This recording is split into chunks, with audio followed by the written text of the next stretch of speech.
নমস্কার চাষি ভাইরা, আমি আপনাদের সাথে আছি বাংলার কৃষক এর পক্ষ থেকে।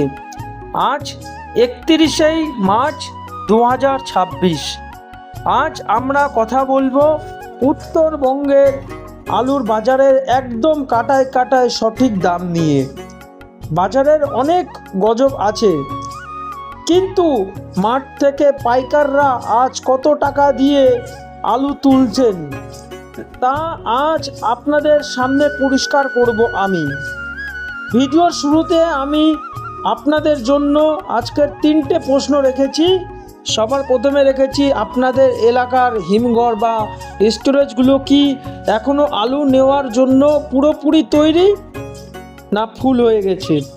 দ্বিতীয় প্রশ্ন রেখেছি, আপনারা কি এবার আলুর গুণমান নিয়ে সন্তুষ্ট নাকি বৃষ্টির কারণে পচন দেখা দিয়েছে।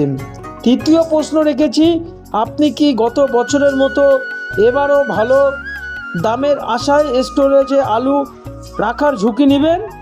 ঝটপট কমেন্ট করুন, কারণ আপনাদের ফিডব্যাকই আমাদের শক্তি। বন্ধুরা, দাম নিয়ে কোনো লুকাছুপি নয়। উত্তরবঙ্গের বিভিন্ন মেন বাজারের আজ পাইকাররা যে রেটে আলু কিনছেন তা দেখে নিন। সবার প্রথমে আমি উত্তরবঙ্গের লিস্ট দিয়েছি। উত্তরবঙ্গের বিশেষ করে ইসলামপুরে আজকের দিনের জ্যোতি আলু অর্থাৎ সাদা আলুর দাম চলছে 540 থেকে 600 টাকার মধ্যে। একটু হয়তো দাম বেড়ে উঠেছে। আমি কিন্তু কুইন্টালের হিসাব দিচ্ছি, 100 কেজির আমি হিসাব দিচ্ছি। এবার আমি চাকুলিয়া ও ডালখোলার দিকে আমি বলবো, আজকের দিনে পোকরাজ অথবা হাইব্রিডের দাম চলছে 540 থেকে 560 টাকার মধ্যে কিন্তু ঘোরাফেরা করছে।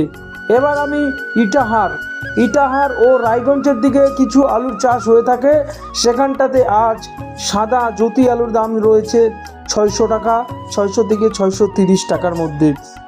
এবার আমরা চলে যাব ধূপগুড়ি ও ময়নাগুড়িতে একটু আলুর দামটা সেখানে বেশি রয়েছে।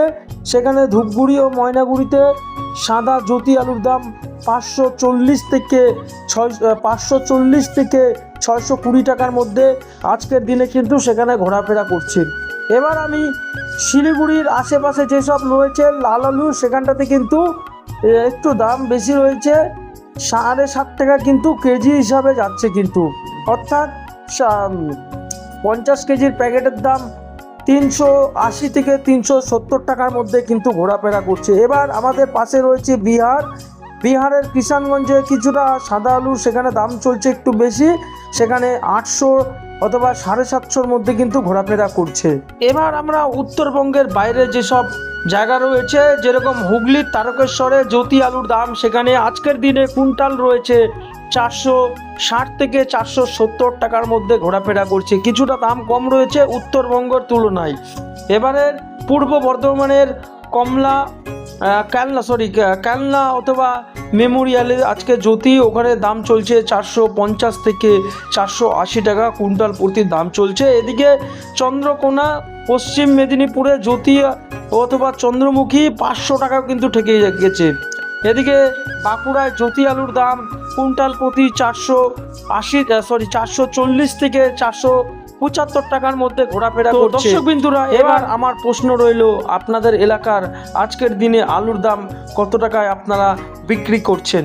চাষি ভাইরা, এবার আসি সবথেকে গুরুত্বপূর্ণ বিষয়, হিমঘর। উত্তরবঙ্গের বিশেষ করে উত্তর ও দক্ষিণ দিনাজপুরের হিমঘরগুলোতে আপডেট আমি এখন আপনাদেরকে দিব। বুকিং পরিস্থিতি, অধিকাংশ হিমঘরের ইতিমধ্যে 70% থেকে 80% বন বা বুকিং হয়ে গেছে, তবে ছোট চাষিদের জন্য এখনও কোনো জায়গা খালি আছে। ছোট চাষিদের জন্য কিন্তু এখনও খালি রয়েছে জায়গা। এবার আমি আরেকটি কথা বলি, আলু রাখা যাবে কি না। হ্যাঁ, এখন আলু রাখা যাবে, তবে এপ্রিলের 15 তারিখের মধ্যে লোডিং শেষ করার পরিকল্পনা করছে স্টোরেজের মালিকরা। এবার আমি আপনাদেরকে কিছু সতর্ক দিই। বৃষ্টির কারণে যে আলু গায়ে কাদা লেগে আছে বা আর্দ্র বেশি, সেই আলু স্টোরেজে না রাখাই ভালো। এতে বাকি আলুর ক্ষতি হতে পারে। স্টোরেজে দেওয়া আগে আলু ভালো করে শুকনো বা ড্রাই করে নিন।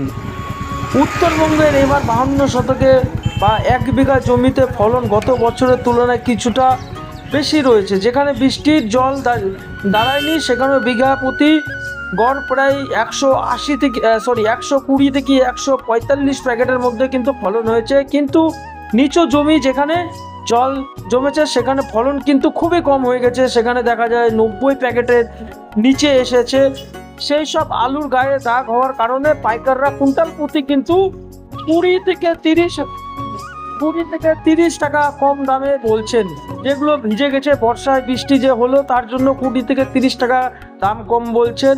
তাই মাঠ থেকে আলু বিক্রি করার সময় ওজনে কারচুপি আর দমনের একটা ঠিকানা খেয়াল রাখবেন কিন্তু আপনারা। তাছাড়া বিশেষ জ্ঞানীরা বলছেন বিহারের আলু শেষ হওয়ার সাথে সাথে এপ্রিলের মাঝামাঝিতেই আমাদের উত্তরবঙ্গের আলুর চাহিদা আরও বাড়বে। যারা এখনও বিক্রি করতে ব্যর্থ নন এবং যাদের আলু গুণমান ভালো, তারা কিছুটা আলু হিমঘরে রাখতে পারেন। তবে বাজার কিন্তু ওঠানামা করবে, তাই সব আলু একসাথে স্টোরেজে না রাখাই বুদ্ধিমানের কাজ হবে। বন্ধুরা, আজকের এই সঠিক দাম এবং হিমঘরের খবর আপনাদের কেমন লাগলো? বাংলার কৃষকের সব সময় আপনাদের পাশে থেকে সঠিক তথ্য পৌঁছে দেওয়ার চেষ্টা করে।